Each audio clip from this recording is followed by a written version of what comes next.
कुछ मेडिसिन ऐसी होती हैं, जैसे हम कुछ सिरप लेते हैं बुखार के लिए, खांसी के लिए, हाँ जी।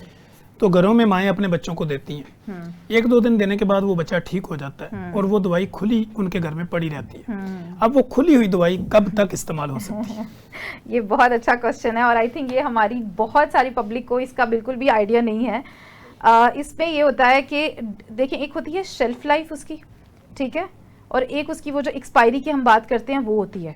तो दोनों में एक सर्टन डिफरेंट होता है। मतलब एक अगर मैं नॉर्मल इंसान की लैंग्वेज में चीज़ें समझाऊं कि एक उसकी खुलने से पहले वाली चीज़ें हैं, अगर उसके ऊपर जो एक्सपायरी मेंशन लिखी है ना कि भाई ये 2027 तक यूज़ हो जाएगी, तो वो खुलने से पहले वो खुलने की पहले की है उसकी। जब वो खुल गई तो उसकी जो वो कहते हैं ना लाइफ चेंज हो जाती है, वो कन्वर्ट इनटू शेल्फ लाइफ हो जाती है उसकी, तो वो उसका टाइमर चेंज हो जाता है। तो हमारे यहाँ होता है कि नहीं अभी भी 2027 ही लिखा है तो हम तब तक खींच सकते हैं। तो नॉर्मली जैसे अगर आप सिरप्स वगैरह बच्चों को पिलाए जाते हैं, उसकी हार्डली, क्योंकि एक बेसिकली अगर आप सिरप देखें ना तो ज़्यादा से ज़्यादा 90 ml का होता है, 120 ml का होता है, इतना मतलब होता है। तो वो उन्होंने उस तरह से डिज़ाइन किया होता है कि 1 हफ्ते के अंदर या 10 दिन में आपका डोज खत्म हो जाएगा, आप कंप्लीट अब कोर्स ऑफ ट्रीटमेंट जो है पूरा करेंगे।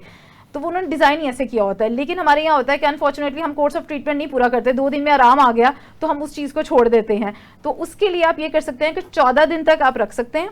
कुछ सर्टन होती हैं जो आप 28 दिन तक भी जा सकते हैं, अदरवाइज ये है कि महीने से ज़्यादा नहीं। अगर आपका खुला रह गया 1 महीने हो गया, फेंक दें उसको, डिस्कार्ड कर दें उसको। ठीक हो गया। अच्छा डॉक्टर साहब, कुछ सस्पेंशन जो है ना माएँ लेती हैं पाउडर वाले सिरप, हाँ। और उनको ये होता है, वो हमारे क्लिनिकल ट्रायल में जब हम उनको दोबारा प्रिस्क्राइब करते हैं तो वो कहती हैं कि जी मेरे पास तो पहला ही इख्तियार पड़ा हुआ है। हाँ। तो ये जब रेडी हो जाता है तो उसके बाद इसको कितने दिन तक इस्तेमाल किया जा सकता है? ये सस्पेंशन का भी मैंने आपको टाइम बताया कि 14 डेज तक जो है ना आप उसको यूज़ कर सकते हैं, ठीक है। और सस्पेंशन का जैसे आपने बात की, तो मैं एक चीज़ और लोगों को कहना चाहूँगी, इसको होता है कि शेक वेल बिफोर यूज़, ये उसके ऊपर लिखा भी होता है। तो ये बहुत ज़रूरी होता है कि आप पाउडर वाला जब चीज़ बनाते हैं तो उसको अच्छे से ना आप उसको अच्छे से शेक करना है आपने, ताकि उसका जो कॉन्टेंट है वो उसमें मिक्स हो जाए। बिकॉज आपको बेसिकली कॉन्टेंट चाहिए, आप दोबारा से फिर पानी ही पी लेंगे तो फिर आपको वो तो सब थेरेप्यूटिक डोज चले जाएगी। तो ये चीज़ें जो है वो मेक श्योर करें आप, तो वो चीज़, और 14 दिन तक जो है वो आप उसको यूज़ कर सकते हैं। ठीक हो गया। अच्छा डॉक्टर साहब, कुछ एंटीबायोटिक्स जब डॉक्टर लिखते हैं तो उन्होंने उस पर डोज मेंशन की होती है कि आपने 500 मिलीग्राम लेनी है, 750 लेनी है, 250 लेनी है या 1 ग्राम लेनी है। हमारे जो पेशेंट्स होते हैं वो खुद ही उस डोज को कम कर लेते हैं। इस डोज को कम करने के नुकसानात क्या होते हैं? ये आई थिंक ये भी one of the very important question है कि लोगों को इसकी भी बहुत ज़्यादा अवेयरनेस की ज़रूरत है।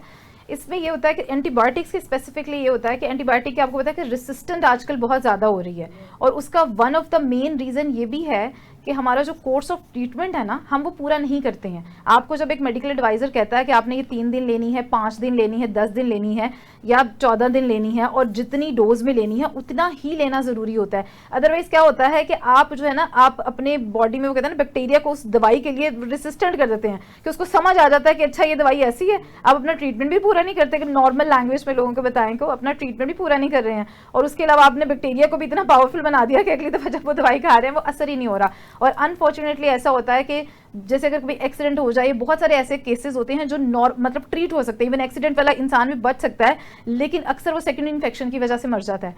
सो ये भी बहुत ज़रूरी है कि हम एंटीबायोटिक रेसिस्टेंस जो बहुत ज़्यादा हो चुकी है, और हमारे पास अब इस टाइम अगर पाकिस्तान की बात करूँ से 1 या 2 ऐसी दवाइयाँ बच चुकी हैं जो कि सिर्फ अभी मतलब आप कह सकते हैं कि जो है वो आप इंसानों से रेसिस्टेंट नहीं हुआ है, तो वो हमारे पास सेफ्टी, अगर वो भी खत्म हो गई तो आप सोचेंगे हमारे यहाँ पे बहुत सारी डेथ्स जो है वो रेसिस्टेंस की वजह से ही होने लग जाएंगी। तो बहुत ज़रूरी है लोगों को ये गाइड करना कि प्लीज़ एंटीबायोटिक का अगर कोर्स ऑफ ट्रीटमेंट जितना दिया जाता है, जितनी दवाई कहा जाती है, वो सब थेरेप्यूटिक डोज हो जाती है। उसका थोड़ी देर के लिए थोड़ा असर होगा, लेकिन प्रॉपर असर नहीं होगा जितना चाहिए, और आप कोर्स ऑफ ट्रीटमेंट नहीं पूरा करेंगी तो आप उसकी रेसिस्टेंट कर देंगे।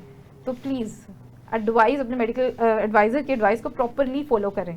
ये एज ए सोसाइटी के लिए भी बहुत ज़्यादा ज़रूरी है। डॉक्टर साहब, बीइंग कंसल्टेंट फार्मासिस्ट, आप ये क्या समझती हैं कि लोग हमारे क्लिनिकल ट्रायल में पूछते हैं डॉक्टर साहब ये दवाई मैंने पानी से खानी, दूध से, लस्सी से या चाय से? आपके नज़दीक दवाई किस चीज़ से खानी चाहिए? दवाई बेसिकली ये दवाई ऑब्वियसली आपने पानी से खानी चाहिए, ठीक है। पानी से ही मतलब वो चीज़ होती है। दूध लस्सी वाला जो कॉन्सेप्ट है, जैसे आपको पता है कि बहुत सारी एंटीबायोटिक्स हैं, उसमें तो हम मिल्क प्रोडक्ट्स को मतलब कहते हैं कि भाई आप अगर ले भी रहे हैं तो आप गैप दें, क्योंकि उसमें जैसे टेट्रासाइक्लिन्स की हम बात कर लेते हैं तो चीलिएट्स वगैरह बन जाते हैं, तो इस तरह की चीज़ें भी आ जाती हैं। तो मोस्ट अगर अप्रोप्रिएट मीन है डैट इज़ वाटर, तो आप पानी से लें। और पानी में भी अक्सर लोग कह देते हैं ठंडा पानी, गर्म पानी, ये भी उनके कॉन्सेप्ट आ जाते हैं। तो अब नॉर्मल जो आपका एक लूक वाटर होता है ना, आप उसको जो है यूटिलाइज़ करें और फिर जो अपनी दवाई लें।